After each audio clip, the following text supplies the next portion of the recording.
On my door, a dull brass plate says Private Detective.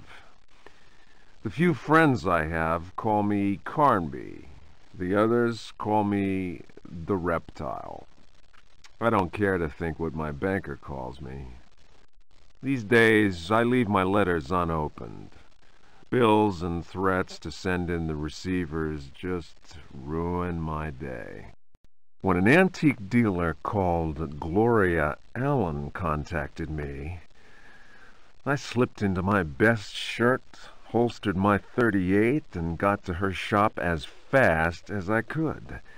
I was expecting something sordid. Blackmail, probably. Boy, was I wrong.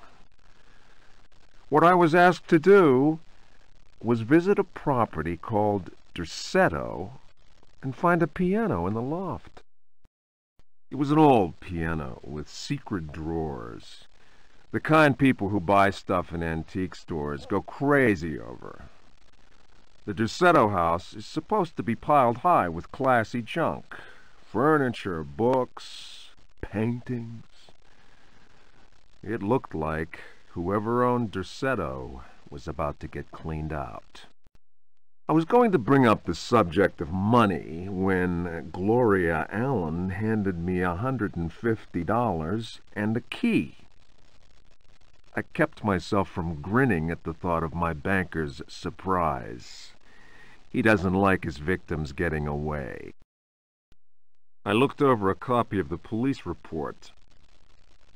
The former owner of Derceto, a guy called J. Hartwood, had hanged himself in the loft. The coroner concluded it was a clear-cut case of suicide. I promised Gloria Allen I'd give the place a look over. My report will be ready in a couple of days. I've been reading up on the history of the old house. It's the kind of place ghosts run away from in terror. Grisly murders, curses, lunacy. Luckily, devil worship makes me smile, so this is my idea of a paid vacation.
Juan Luis Jorge, de Biblioteca, Reflections on the Power of the Verb in Certain Texts.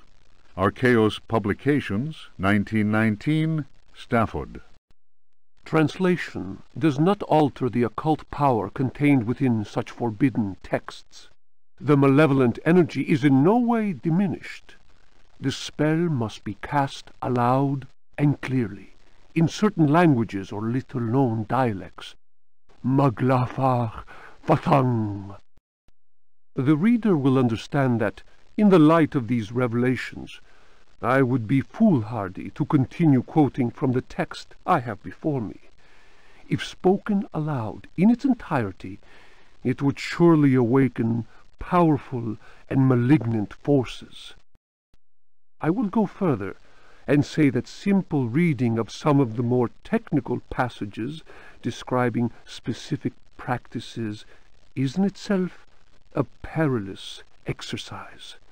The ill-prepared reader can easily fall prey to attacks of demented hysteria, not unlike those described in cases of individuals said to be possessed by evil spirits.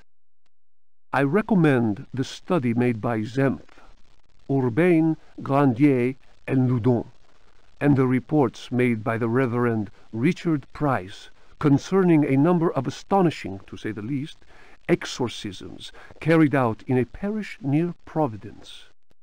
Given what I have written, we must be grateful to the librarians of the British Museum, who have never allowed consultation of the work of Al-Azif's startling work, the infamous Necronomicon. Copies of that work do exist, in spite of the zeal of book-burning inquisitors. For proof, we need look no further than the British Museum, of course, and the sealed archives of the Miskatonic University in Arkham.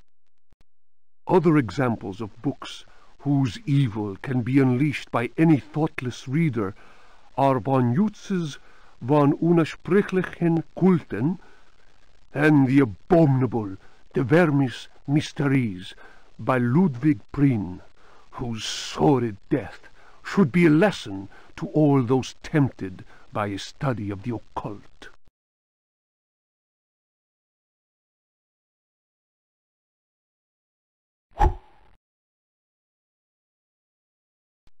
The Sacrificial Dagger, Otto Stern, Lumina Books. The importance placed on ritual sacrifice is constant in religious cult practice. Propitiating the gods is a theme common to many religions. The Old Testament affords many examples. Primitive polytheistic belief systems integrate sacrifice in their rituals as part of the recurrent process of reaffirmation and, naturally enough, group cohesion. The members of their social and religious community come together in an act of purification and atonement.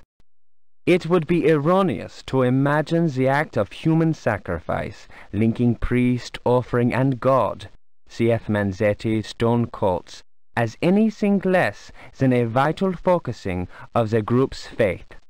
The act also ensures the continuing appeasement of the god, but only if practiced by a recognized officiating priest using the appropriate instrument.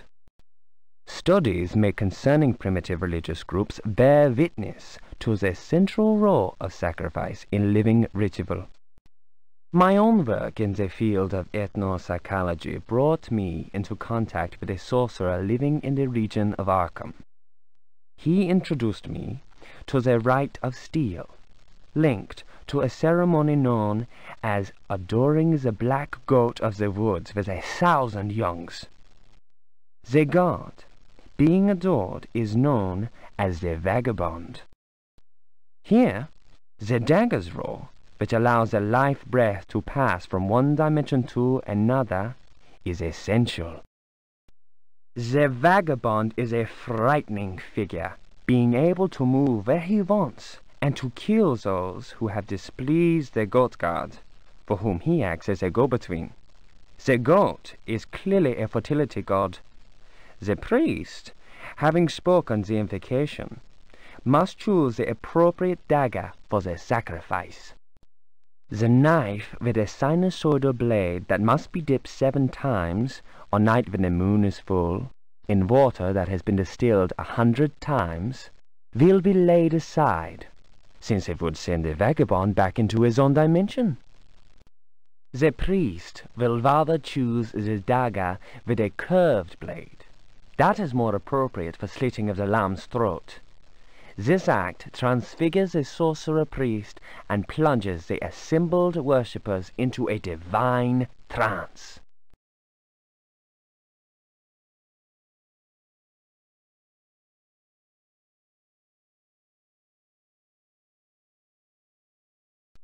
The Book of Yael, Signs of Stone, Eucharistic Rituals of Forbidden Cults.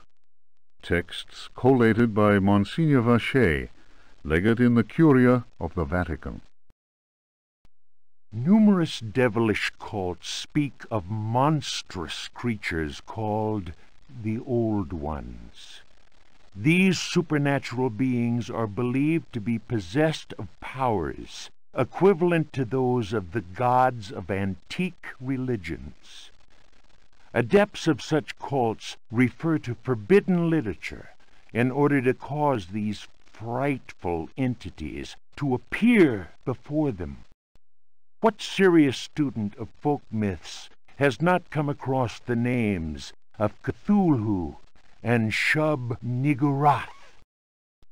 It must be said that these creatures wield tremendous power and are difficult to control once they have been unleashed into the world.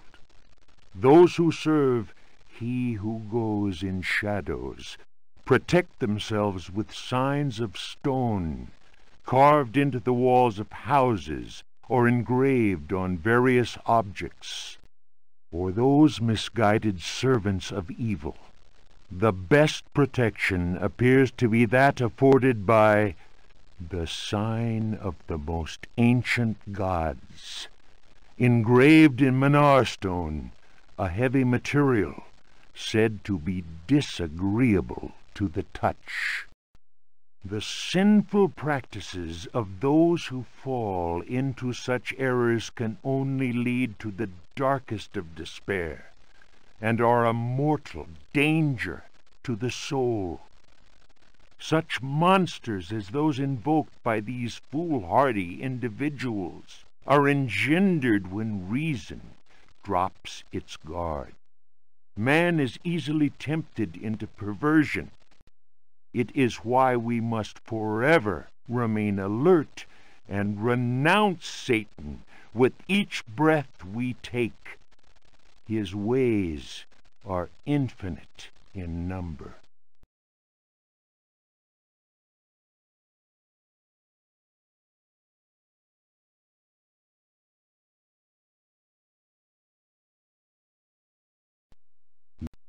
September 27th, 1924.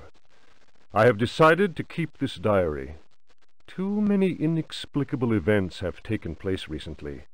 Never have dreams so haunted my every waking moment. Perhaps my romantic mind was too dull, and has only now woken up to these new paths and visions. Some, seeing my recent paintings, may question my sanity. I can only ask them, what is sanity? Where does madness begin? September 28th, 1924. The night is pitch black. I am again drenched in sweat. I was wandering in the dunes, among giant standing stones. They were arranged in a circle, and the wind whistled about them. I plunged my hand into the soil and felt that repulsive thing which was trying to catch me. It seized me. I struggled to break free of its loathsome embrace and managed to tear my hand away. It was covered in sticky substance. I was gripping a knife. October 5th, 1924. The stone circle is a pentacle. Derceto's library is filled with books on the occult. I will study those books until I find some explanation for the dreams. The visions that haunt me must be connected to my discoveries. I shall have to undertake a profound exploration of my dreams. December 16th. Dear God, I have found the knife. It was hidden here, and what I have learned fills me with apprehension. It is a sacrificial dagger belonging to some unholy cult. The thought of that blade tearing through human flesh horrifies me, yet I must continue my research. Derceto is a storehouse of treasures. Was my father right, after all? January 23rd. I spend all my days plunged in dusty books. The servants are convinced I am mad. At night, I awaken them with my screams. The dreams are draining what sanity I still have. I have tried staying awake, but in vain. My visions have changed. No doubt the influence of my father's research. February 7th, 1925. The Dark Man, that is what I call him, has revealed his true face to me. He appeared, as usual, near the fireplace, but this time he approached me. His terrible smile will haunt me to my dying day. His breath was ice, and his burning eyes froze me. I could not move. I know, as surely as I have ever known anything, that the face I saw, the face that has turned my nights into hellish torture, is the mask of death. March 10th. My exhaustion is beyond description. The endless reading burns my eyes. It seems that pirates frequented the area. Dr. Herbert insists I keep to my bed. I have moved to another bedroom and sleep much better now. The Dark Man has not gone, however. I know it. He will wait for as long as he must. Unless I, Jeremy Hartwood, can find a way to send him back to whatever hell he comes from. March 11th. My poor knowledge of Greek and Latin is a serious handicap to my reading. I have, nevertheless, made a great step forward. I drew the symbol on the floor. He can no longer go there. I want him to understand that I can do the same thing in my bedroom. I can imagine his rage and frustration. Only last night he found his way back into my dreams. March 13th. The translation will seriously dent what money I have left. I cannot paint. My pictures are clearly the work of a lunatic. The collector Thornhill's embarrassed smile was proof of that. March 29th. He has come back. He found the door to my dreams. I am too weary to attempt any defense. I have no strength left to fight, and he knows it. He considers me dead already. Could I possibly? March 30th. How ironic! The cave my father sought for so many years is here, beneath the house. Waits. The butler discovered a crack in the cellar wall. A breeze blows in through it, icy and repugnant. I am filled with horror at the thought of my father dying in this place. I will carry to my grave the vision of his face contorted in the agony of that fatal heart attack. His body was twisted. He had wept. His fingernails were torn and bloody from scrabbling at the floor. Dr. Gray concluded that death had been due to a heart attack. It was Waits, who some time later was informed that my poor father had in fact bitten off his tongue and choked on his own blood. March 31st. I explored the caverns in a dream. The dark man came with me. Strangely, I felt almost well. How can I describe what I saw? No. What words are capable of explaining such evil? I realized that my death was of no interest to him. The dark man wants something else. He seeks a body. His avid servants are now free. I am the cause. It is almost funny. A curse is on Derceto. From the foundations to the very rooftop, I can no longer struggle, let alone eradicate the evil that grips the house. The end is very near, I can feel it. I have taken the decision to... May he who finds this diary pray for my soul.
The Tale of Captain J.W. Norton of the Army of the Union. 1862. The South was in collapse. Louisiana was open to us. I had each day to requisition victuals for our troops, and was aided in this endeavor by a score of brave men. Rebels were not yet ready to lay down their arms. The region was far from safe. I headed further and further west, and questioned many freed slaves. From them, I learned of a plantation on the coast. Its name was Derceto. We received a less than hearty welcome. Only Pickford, the owner, behaved in a friendly manner. While my men counted cattle and grain reserves, I learned what I could from him. Man was most unusual and possessed an extraordinarily cultured mind.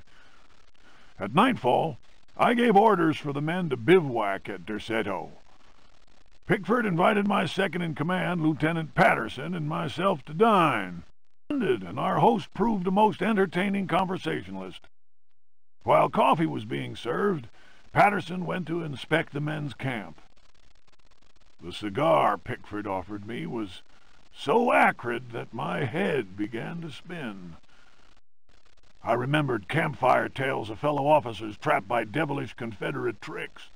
My mind floated in a foul and dense fog, from which emerged the enlarged and deformed face of Pickford. He grinned at me. Patterson's return chased off the nightmare. I heard shouts and firing from outside, and found the strength to take out my revolver. I fired 3 shots. Pickford fell to the floor. Patterson then helped me out of the burning house. The air was filled with smoke.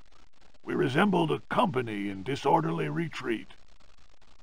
I saw slaves leaping into the flames of that inferno. They were trying to save Pickford's life.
Memoirs of a Lost Soul. The mask must fall. You who discover this manuscript, understand this. I am here at your side. I am waiting in the darkness of my crypt. Soon you will belong to me. One of my slaves wrote this document. I have lived for 3 centuries, and my name is Ezekiel Prext, or Elijah Pickford. You may choose which to call me. I do not hide out of fear. My power is immense. I have sailed the 7 seas. My ship, the Astarte, spread terror through all the continents. The corsairs judged me like the Welsh judges of 1620, but they could not destroy me, and neither could the pirates. Now, I am immobilized. Damned Yankees! Witchcraft, voodoo, and the Cthulhu cult. I know them all. I have reigned and implored the stones. Only the Catonian haunts the cavern and resists me, but he dare not attack. I have need of a living body to regenerate myself. The Heartwoods managed to escape from me, but you who are reading these words, you will yield to my embrace. I hear your ragged breath and smell the stench of your fear. I have vanquished death. I built Derceto. I know what it is to wait. Cthulhu helps me. My servants will lay you upon the sacrificial stone. My roar will rend the night. You will be mine, and I shall reign once more.